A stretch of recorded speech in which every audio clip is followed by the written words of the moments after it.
கிறிஸ்துவுக்குள் அன்பான கர்த்தருடைய பிள்ளைகளே, இன்றைய வேத வசனமும் ஜெபமும் அப்போஸ்தலனாகிய பவுல் ரோமர்கள் நிறுவம் 2ஆம் அதிகாரம் 11ஆம் வசனம். தேவனிடத்தில் பட்சபாதம் இல்லை. என் அன்பு கர்த்தருடைய பிள்ளைகளே, நீங்களும் நானும் ஆராதிக்கிற ஆண்டவராய் இயேசு கிறிஸ்துவினிடத்தில் பட்சபாதம் இல்லை, பார்ஷாலிட்டி இல்லை. என் அன்பு கர்த்தருடைய பிள்ளைகளே, அப்படிப்பட்ட ஒரு வல்லமையான ஒரு தெய்வம், எல்லாரையும் நேசிக்கக்கூடியவர், தம் ஜனங்களை உண்டாக்கினவர். உண்டாக்கிற ஜனங்களில் அவர் பார்ஷாலிட்டி காட்ட மாட்டார். மனிதர்கள் காட்டுவார்கள்.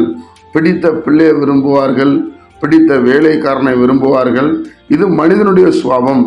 பிடித்தவர்களுக்கு உதவி செய்வார்கள், பிடித்தவர்களுக்கு எல்லா காரியமும் செய்வார்கள். ஆனால் தேவனிடத்தில் பட்சபாதம் இல்லை. தேவனிடத்தில் சரியா இருக்கிறவர்கள், தேவனிடத்தில் உண்மையா இருக்கிறவர்கள் நிச்சயமாக ஆசீர்வதிக்கப்படுவார்கள்.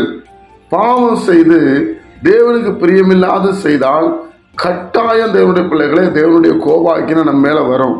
ஏனென்று சொன்னால், அவன் பாவம் செய்து மரித்து போகக்கூடாது. மரித்தால் அவன் தேவ ராஜ்யத்தை சுதந்திரித்து கொள்ள முடியாது. அதனால தான் என் அன்பு கர்த்தருடைய பிள்ளைகளே, தேவனுடைய பிள்ளைகள் வேத வசனத்தை நல்லா படித்து அதை அறிந்து தேவனுக்கு உண்மையாக இருக்க வேண்டும் என்று வேதம் சொல்லுகிறது.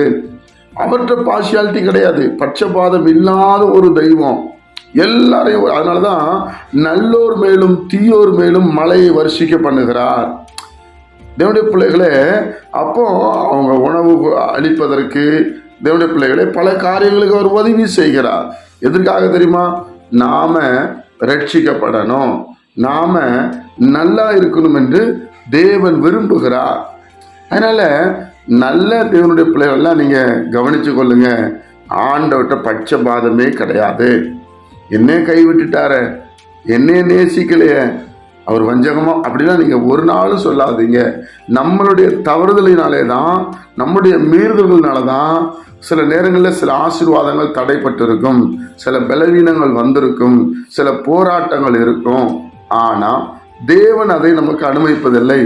நாம் உண்மையாய், சரியாய், நீதியாய், பரிசுத்தமாய், தேவனுக்கு பிரியமாய், தேவன் ஒருவர் உண்டு என்று சொல்லி நாம் வாழ்ந்தோம் என்று சொன்னால் கட்டாயம் தேவன் நம்மிடத்துல, அவரிடத்துலேருந்து வருகிற அந்த ஆசீர்வாதம் ஒரு நாளும் குறைந்து போகாது. செக் பண்ணி பாருங்க, தேவனுடைய பிள்ளைகள் செக் பண்ணி பாருங்க. தேவனோடு நீங்கள் நடந்து பாருங்கள், நிச்சயமாக அவர் எப்படிப்பட்டவர் என்பதை அறிந்து கொள்வீர்கள். ஜெபிப்போமா? பரிசுத்த பிதாவே, உம்முடைய குமாரன் இயேசு கிறிஸ்துவின் நாமத்தில் நாங்கள் வருகிறோம்.